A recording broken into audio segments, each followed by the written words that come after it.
Hello everyone, this is Shantanu Bhosle and you are watching Curious Academy. In our today's video, we will break down UPSC Mains Syllabus. UPSC has given a detailed syllabus for mains examination. So, it's a guide for us to what to study. We have to remember or mug up the entire syllabus of mains examination for what to study and stay in touch with our basics. Why I am telling you to remember? Because whenever you are reading any topic, you will know whether it is a part of syllabus or not. UPSC mains examination is divided into two parts. First one is main examination, that is written examination, and second one is personality test or interview. Now let's look at paper pattern of UPSC CSC. Papers are divided into two parts. First, qualifying papers are paper A and paper B, which consist 300 marks each, which are not counted for final merit list. Paper to be counted for merit are paper 1 essay, paper 2 general studies 1, paper 3 general studies 2, paper 4 general studies 3, paper 5 general studies 4, paper 6 optional subject paper 1, paper 7 is of optional subject paper 2. Each paper is of 250 marks and their subtotal is 1750. Besides, there is a personality test of 275 marks which add the total marks of 2025. Now let's look at the important points given by UPSC. First, the papers on Indian languages and English, paper A and paper B, will be of qualifying nature and the marks obtained in these papers will not be counted for ranking.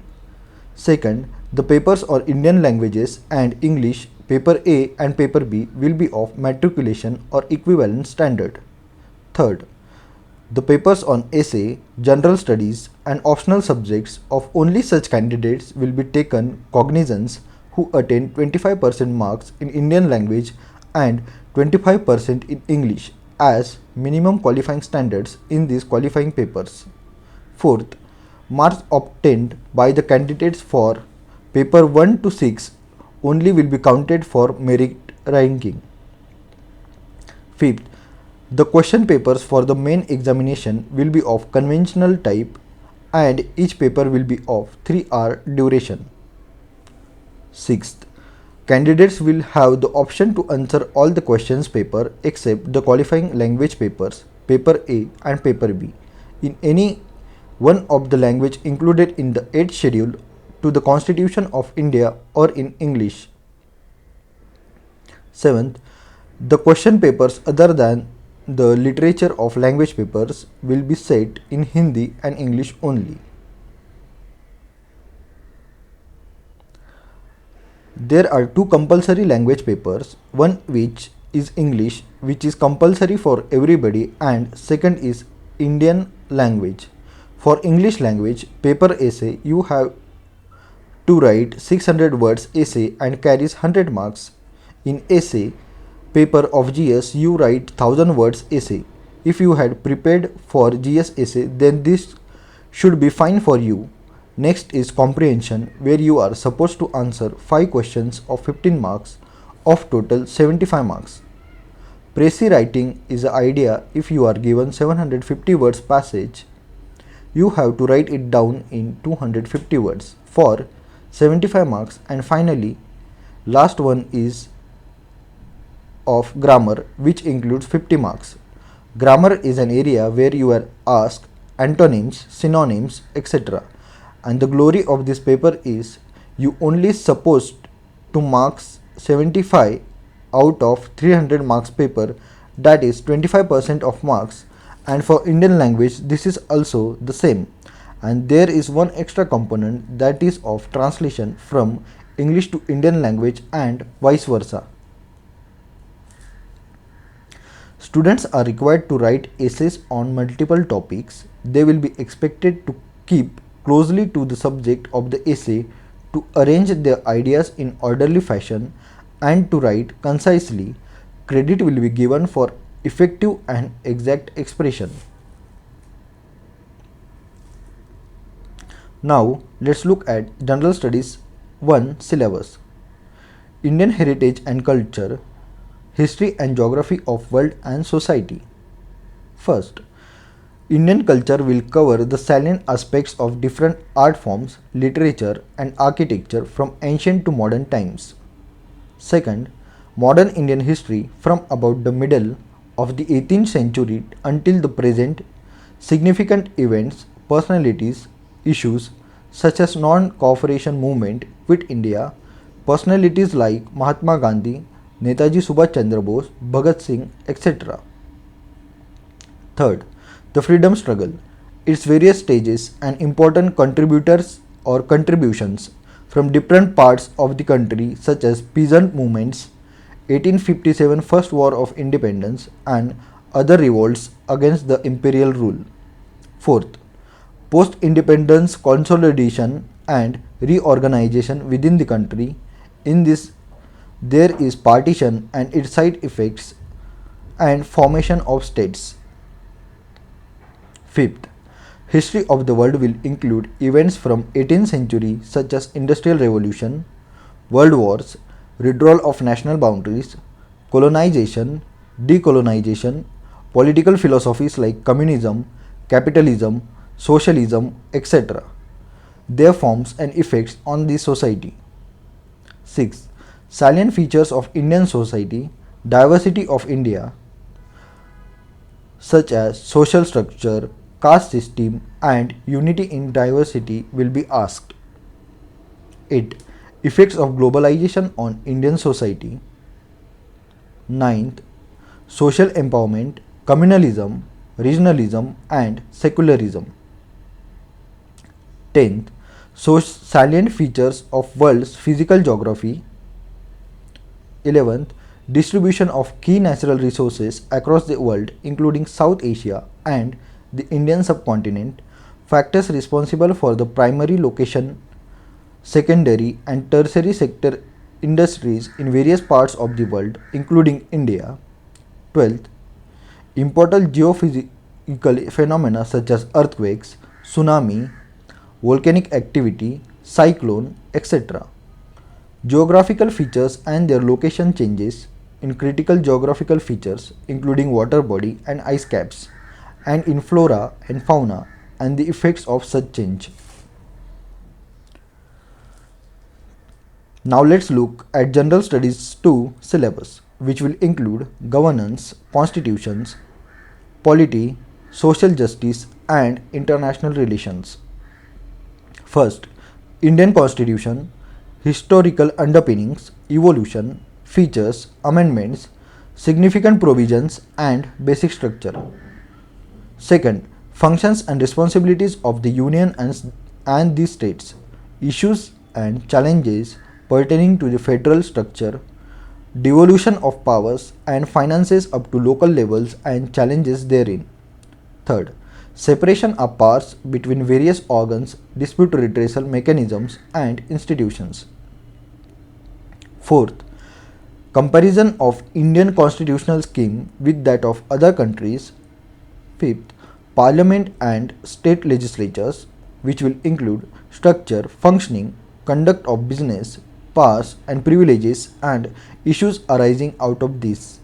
Sixth, structure, organization and functioning of the executive and the judiciary, ministries and departments of the government, pressure groups and formal or informal associations and their role in the polity. Seventh, salient features of the Representation of People's Act. 8.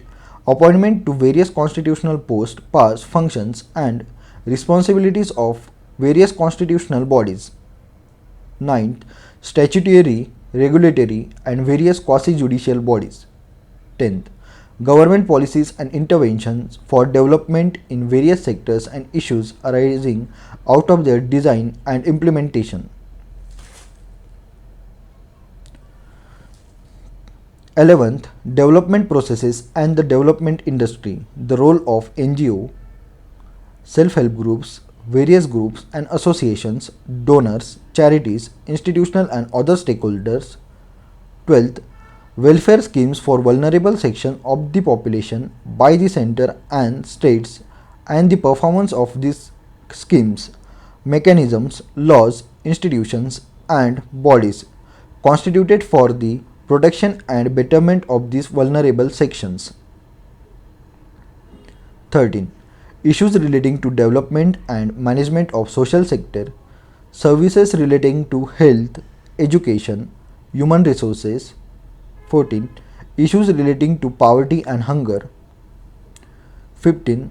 Important aspects of governance, transparency and accountability, e-governance, applications, models, successes, limitations and potential, citizens' charters, transparency and accountability and institutional and other measures. 16th, role of civil services in a democracy. 17. India and its neighborhood relations. 18. Bilateral, regional and global groupings and agreements involving India and or affecting India's interest. 19th, effect of policies and politics of developed and developing countries on India's interest, Indian diaspora. 20. Important international institutions, agencies and fora, their structure, mandate. Now let's take a look at General Studies 3 syllabus, which will include technology, economic development, biodiversity, environment, security and disaster management. First, Indian economy and issues relating to planning, mobilization of resources, growth, development and employment. Second, inclusive growth and issues arising from it. Third, government budgeting. Fourth, major cropping patterns in various parts of the country, different types of irrigation and irrigation systems, storage, transport and marketing of agricultural produce and issues and related constraints, e-technology in the aid of farmers. Fifth, issues related to direct and indirect farm subsidies and minimum support prices, public distribution system, objectives, functioning, limitations, revamping, issues of buffer stocks and food security, technological missions, economics of animal rearing. 6. Food processing and related industries in India, scope and significance, location, upstream and downstream requirements, supply chain management. 7th, land reforms in India. 8. Effects of liberalization on the economy, changes in industrial policy and their effects on industrial growth. 9th, infrastructure, energy, ports, roads, airports, railways, etc. 10th, investment models such as FDI, FPI, etc. 11th, science and technology, developments and their applications and effects in everyday life. 12th, achievements of Indians in science and technology, indigenization of technology and developing new technology. 13. Awareness in the fields of IT, space, computers, robotics, nanotechnology, biotechnology and issues relating to intellectual property rights. 15. Conservation, environmental pollution and degradation, environmental impact assessment. 16. Disaster and disaster management. 17. Linkages between development and spread of extremism. 18. Role of external state and non-state actors in creating challenges to internal security.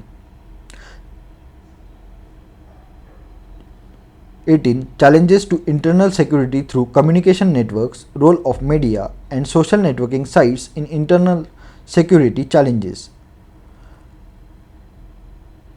Basics of cybersecurity, money laundering and its prevention. 19. Security challenges and their management in border areas, linkages of organized crime with terrorism. 20. Various security forces and agencies and their mandate. Paper 4 syllabus includes ethics, integrity and aptitude. This paper will include questions to test the candidate's attitude and approach to issues relating to integrity, probity in public life, and his problem solving approach to various issues and conflicts faced by him in dealing with society. Questions may utilize the case study approach to determine these aspects. The following broad areas will be covered. First, ethics and human interface, essence, determinants and consequences of ethics in human actions, dimensions of ethics, ethics in private and public relationships, human values, lessons from the lives and teaching of great leaders, reformers and administrators, role of family, society and educational institutions in inculcating values. Second, attitude, content, structure, function, its influence and relation with thought and behavior, moral and political attitudes, social influence and persuasion. Third, aptitude and foundational values for civil service, integrity, impartiality and non-partisanship, objectivity, dedication to public service, empathy, tolerance and compassion towards the weaker section. Fourth, emotional intelligence, concepts and their utilities and application in administration and governance. Fifth, contribution of moral thinkers and philosophers from India and the world. Sixth, public or civil service values and ethics in public administration, status and problems. Ethical concerns and dilemmas in government and private institutions, laws, rules, regulations, and conscience as source of ethical guidance, accountability and ethical governance, strengthening of ethical and moral values in governance, ethical issues in international relations and funding, corporate governance. Seventh, probity in governance, concept of public service, philosophical basis of governance and probity, information sharing and transparency in government, right to information, conduct of ethics, codes of conduct, citizens' charters, work culture, quality of service delivery, utilization of public funds, challenges of corruption, case studies on above issues. Now let's take a look at optional subject. Important tips or criteria to choose optional subject should be students' interest, subject scoreability, commendability between GS papers, commonality between GS papers, sources of information or study material, etc. Optional subjects are agriculture, animal husbandry and veterinary science, anthropology, botany, chemistry, civil engineering, commerce and accountancy, economics, electrical engineering, geography, geology, history, law management, mathematics, mechanical engineering, medical science, philosophy, physics, political science and international relations, psychology, public administration, sociology, statistics and zoology. Here also I would like to follow candidates the criteria which I given in earlier page. Now let's look the literature optional. Aspirants can opt for literature subjects as their optional for UPSC mains even if they had not taken that language as their graduation subject. There will be 2 papers. Each paper is of 250 marks. The language papers prescribed here are from the 8th schedule of the Indian Constitution. Literature optional subjects are as follows: Assamese, Bengali, Bodo, Dogri, Gujarati, Hindi, Kannada, Kashmiri, Kokani, Maithili, Malayalam, Manipuri, Marathi, Nepali, Oriya, Punjabi, Sanskrit, Santali, Sindhi, Tamil, Telugu, Urdu and English. Stay tuned, we will cover entire UPSC topics, and please don't forget to like, share and subscribe to our channel.